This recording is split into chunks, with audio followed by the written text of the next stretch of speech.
intrepid hero Pete, also known as Dead Boy. Today we have a special guest. We have somebody who's been kind enough to take pity on your boy and assist me in this Dalek journey. So, special guest, go ahead and introduce yourself. Tell them what you've won. Yeah, this is Jim Hanson from the U.S. Maiden. So people might know me in the community. I went to Stalag last year. It was a lot of fun. I'm really excited that you're getting a chance to go. So yeah, hopefully we can prep you a little bit for this year. Awesome. Thanks so much. So, Jim has been kind enough to talk to us a little bit. We're doing a little strategy leading up to Stalik. So, today, Jim wanted to talk a little bit about plots. Because, as we know, plots are one of the very unique things about Thrones as a game. So, as part of the lead up to what I'm going into for Stalik, he wanted to cover a couple of them in detail. So, in no particular order, Jim, I guess we'll start with the big boy, Valar Morghulis. Talk to me, sir. Yeah. So I think for this little segment, I wanted to cover really the plots that you need to be aware of. There's almost 200 plots in the game, and you're not really gonna get to learn all of them by the time you go to Stolic. And a lot of them they do different things. They give you different money. They give you different draw or whatever, and you can just kind of read the plot when they comes up. But then there's a few plots that if you don't know they exist and you get caught off guard, you can just instantly lose the game. Mm-hmm. Um, so most decks, you get 7 cards in your plot deck. And most decks tend to run one reset. Mm-hmm. There's a few different types, and we're going to cover 3 of them. That's the most common ones. Some decks will run 2. Every now and then you'll have 0, but I would assume that most decks run 1. So you've always got to be ready for it. You don't want to overcommit your board too much, and then it resets, and then have nothing left to work with.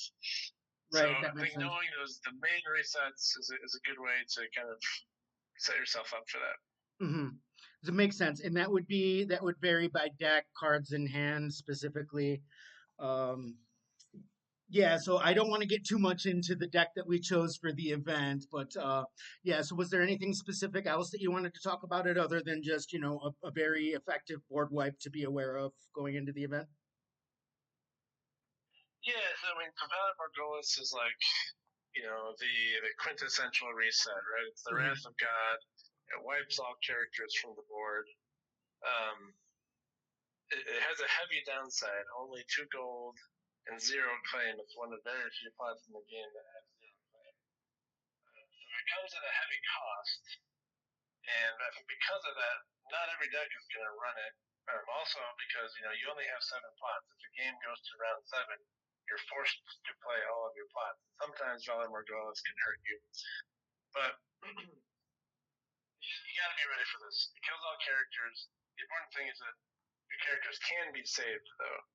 So if you have duplicates, or if you have bodyguards, then you know that you're safe from it. So the main thing is just like don't have a huge board with no saves. If you've got a big character, a big key character, you usually want to wait until you have maybe a duplicate in hand. I mean, sometimes you don't, and you just got to work with it, right? Right. But there's a lot of times where you want to wait to play your character until you have a duplicate, because at any moment they might throw a Mm.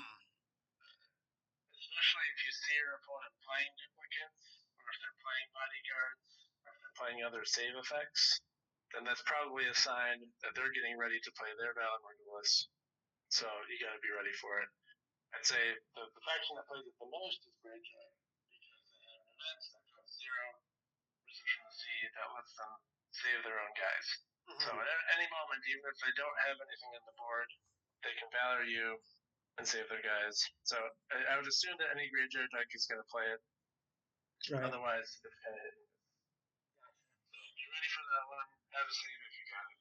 Absolutely. All right, so yeah, Valar Morghulis, that is a good start. I guess we will go right to its little brother, Valar Doheris. I do not have a clever name for this one yet.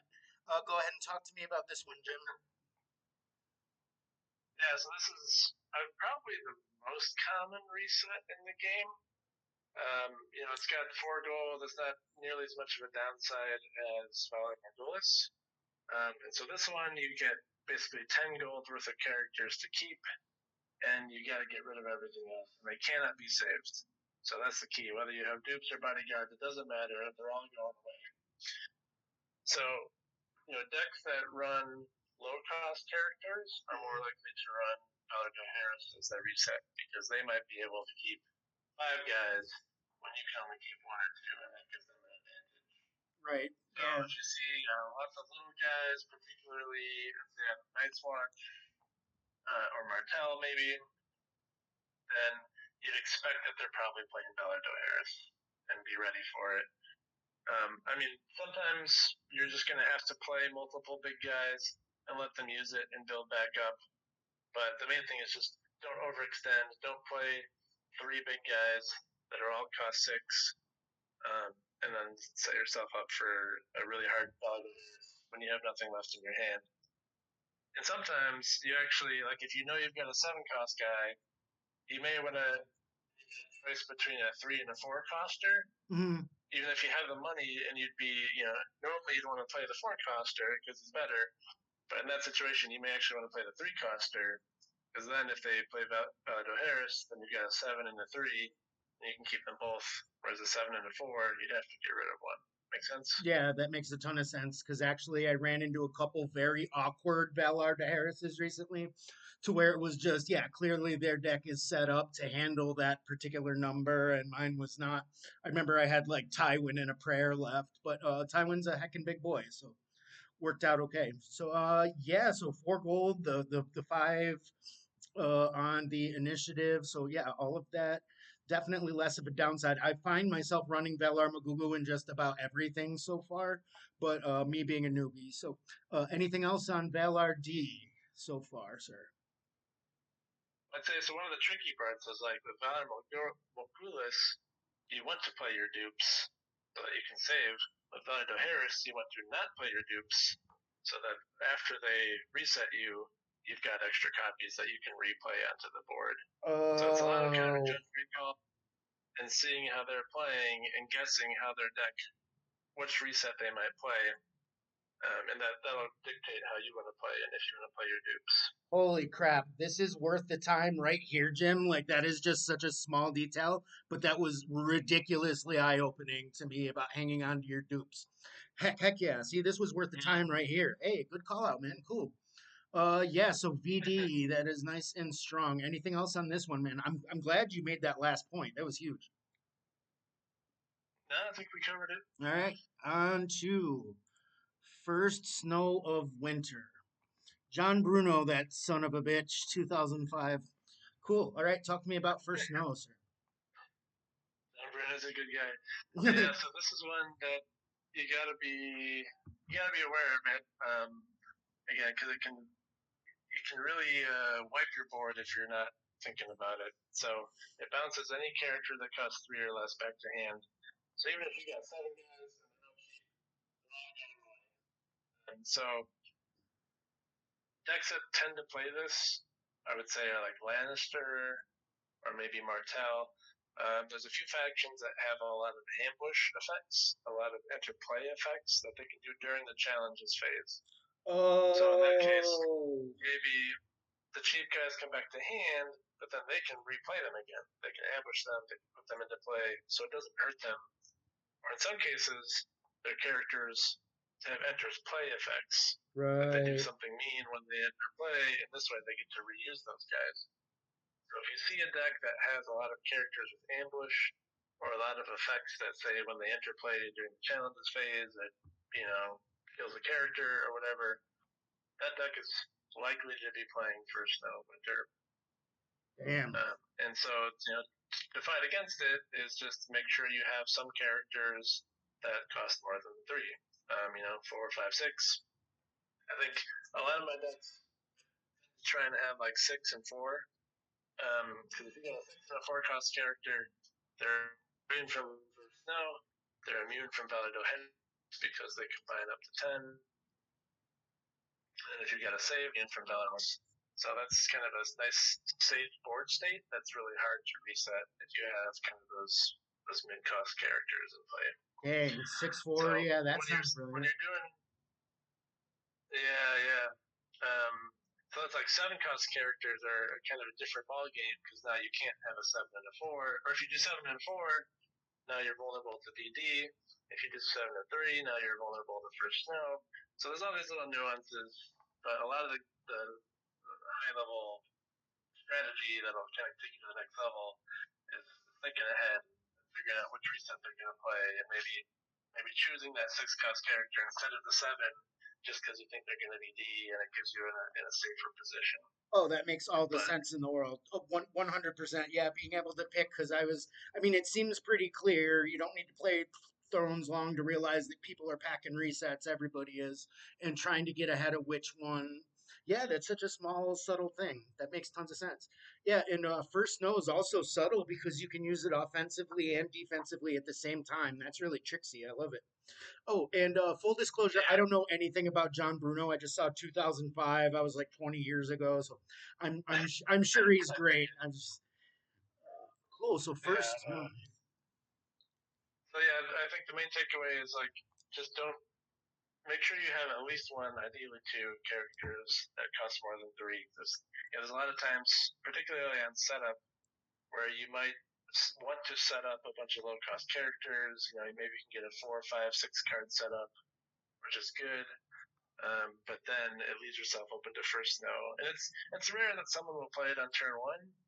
But let's say they set up 2 4 cost characters, Mhm. and you've just got a bunch of cheap guys. Now first snow leaves them with 2 guys and leaves you with 0, and like doing that turn 1 might be enough of a tempo advantage that they can win the game. So Gotcha. just be ready for it. Make some things down, even if it just isn't with your tempo a little bit. Gotcha. So, I had a question. So, this card to me strikes me as kind of like a Swiss Army knife card. Like, it's good to have in your toolbox. Like, when it's time to shine, it really shines. But do you build your deck to use this specifically, or is it something you pack to have in case the stars align? Does that make sense? As Usually, the decks that run it will use it aggressively. They're Mhm. usually aggressive decks that focus on military claim and killing things. Because if you get all their cheap guys off the board with first snow, then now your military claim is starting to hit the big guys. That Um, makes sense. and then it's also common to then follow that up with the next one we talked about, which is March to the Wall.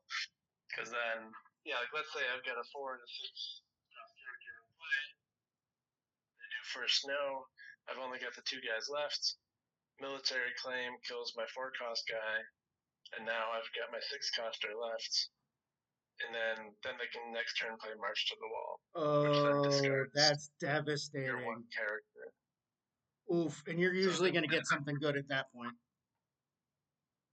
it's a very common combo. If someone plays first snow, they're very likely to follow it up with March to the Wall if they can. And Yeah. again, that's where the ambush comes into play.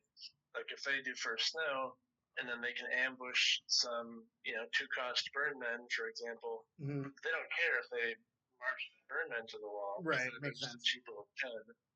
But if it hits your 6 or 7 coster that has a dupe and an attachment and 3 power, it all goes away. Oh, right. Feels So bad. Real bad. All right, good shit. So that is a very good segue. So we will go from first snow to March to the Wall. So we've already spoken a little bit about it, but yeah, go ahead and talk to me about this guy. so this one has existed since the core set, unlike the other ones. So this was like the original plot. Each player has to discard a character, cannot be saved. So if you only have 1 character, it doesn't matter how many dupes you have, how many attachments, how much power. That character is, they're going away. Um, so there's times in the middle of the game where an aggressive deck might be able to kind of set you up and then hit you with the big march. But the main thing is on setups. So there's everybody that has gone through this at least once, where they set up their Tywin or whatever, and they were so excited. I got my big guy on the board, Danny, Tywin, Randall, and then someone flips March to the wall Oh, turn one, feels and so they got bad, to right play. to the gut. Oh, ouch. So you got to be really careful about setting up just one character. See, I don't know, but on the reverse side of that, like we are going to Germany, so Schadenfreude is a thing. So then you also have to decide what is the proper amount to gloat at this point that I've now marched their Tywin and completely crushed this person's dreams. But good shit. Yeah. So But 8 initiative seems like you're going to be going first more often than not. Yeah. Decent yeah, running. yeah. I mean, the initiative is very good, but I mean, there's a lot of decks that don't run it. Back in the day,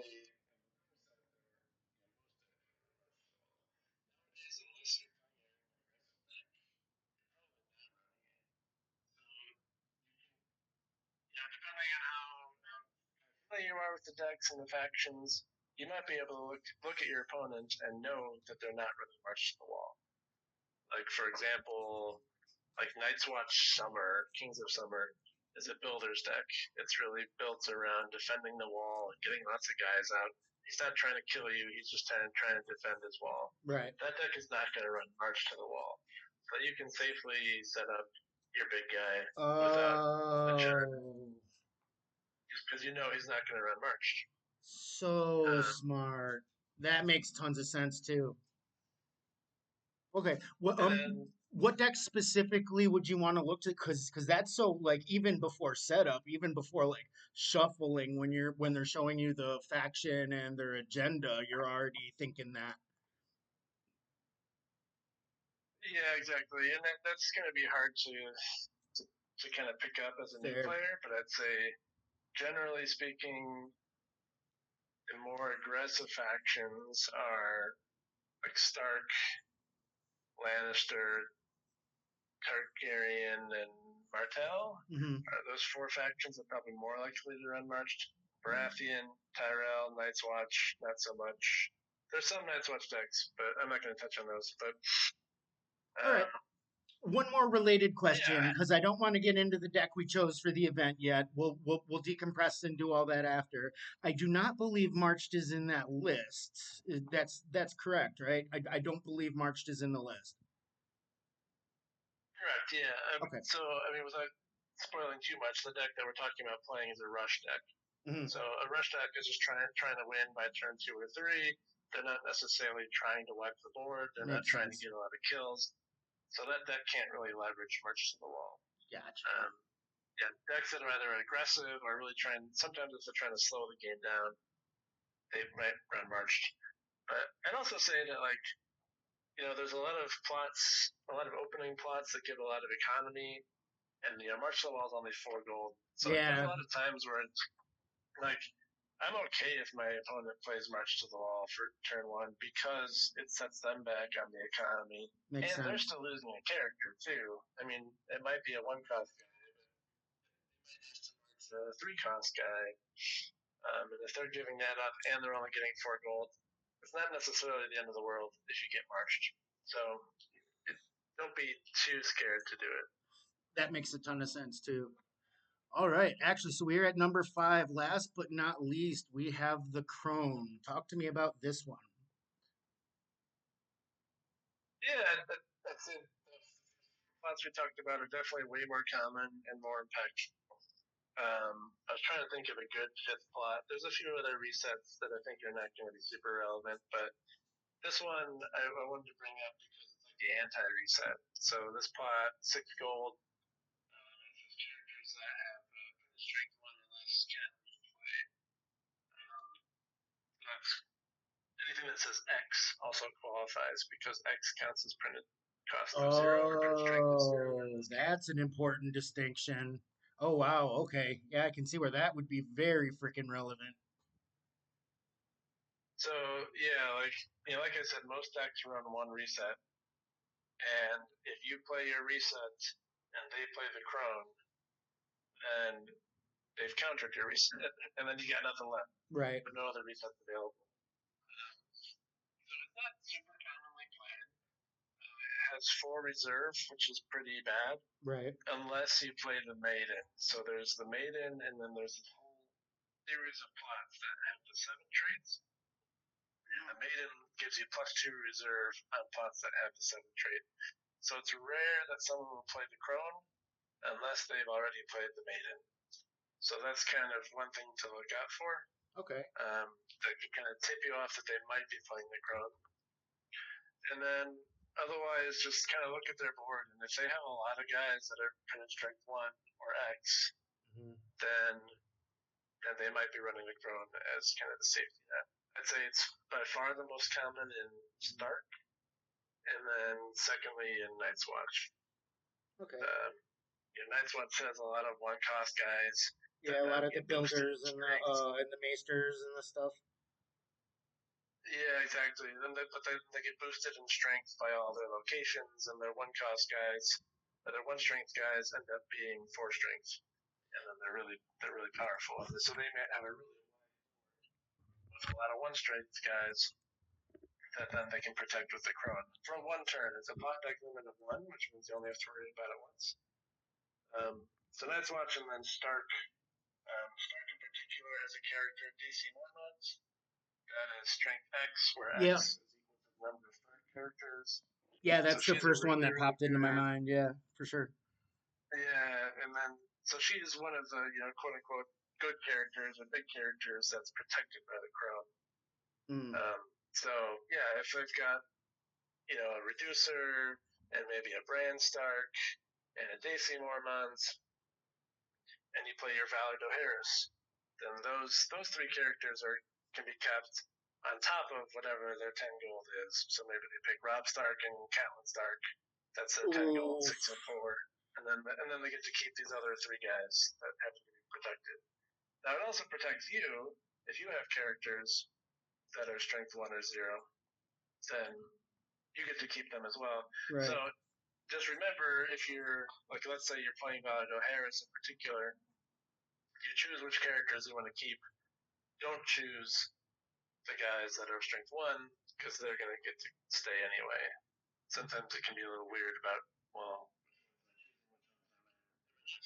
makes sense. Yeah.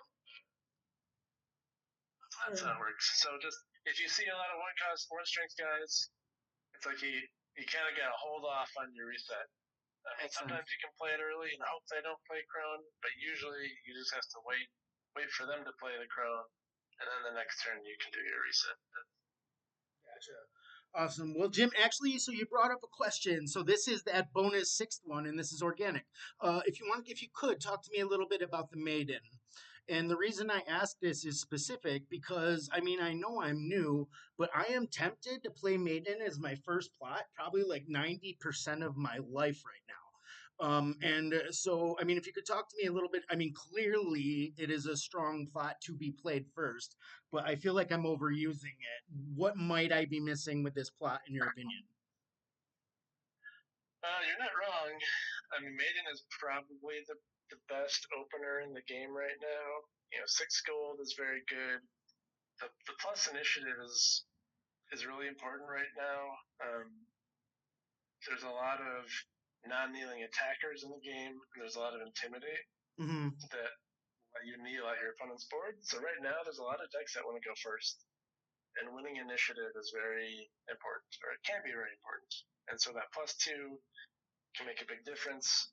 The +2 reserve on the 7 plots. If you want to play the other 7 plots, you pretty much have to play the Maiden. Otherwise, the 4 reserve really hits you. All the other 7 plots have a 4 reserve. So if you want to use those plots, you gotta play the Maiden. Even if you don't use those plots, it's good stats. The +2 initiative on all your future plots is really good. I'd say most decks either run the Maiden or at the gates. Yeah, I see that one a lot too. The slower but stable economy. Those are by far the most common ones. Gotcha. And then sometimes you'll see Summer Harvest. Is Maiden fairly new? The reason I ask is if it's that common to first play, it would seem like it would be a candidate to be nerfed.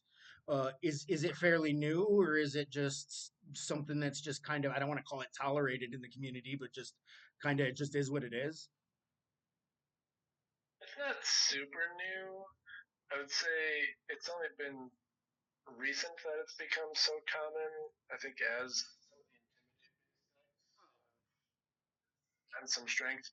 But I would also say that it's definitely in the conversation for a plot that could be restricted at some point in the future. At the Gates, there was a period where At the Gates was the opener that everyone played, Mm-hmm. and then it got restricted because it was so common. But now, Gotcha. since the Maiden and some other plots have come out, and there's a few choices, then they Yeah, unrestricted At the Gates. that But makes yeah, it sense. wouldn't shock me if Maiden gets restricted at some point. That makes sense. I mean, that's the sign of a healthy game. I think when things like that can find new relevance, or where the game just kind of evolves organically. So, Jim, I very much appreciate your time. It means a lot. You and Peter taking on this project and taking time for us. So yeah, I hope to do you guys proud. Any last words of encouragement? Anything before you send me out into the wild to get eaten up by our Euro Bros? No, I'm just super excited and happy to see new player diving into the community here and going to Stalik right away. That's Nice. awesome. You're excited. Feel these nipples. All right, Jim. It's been a blast, man. Appreciate it. I'm sure we'll be chatting soon, guys. Thanks. Like, subscribe if you love Jesus. Have a good rest of your day. Bye.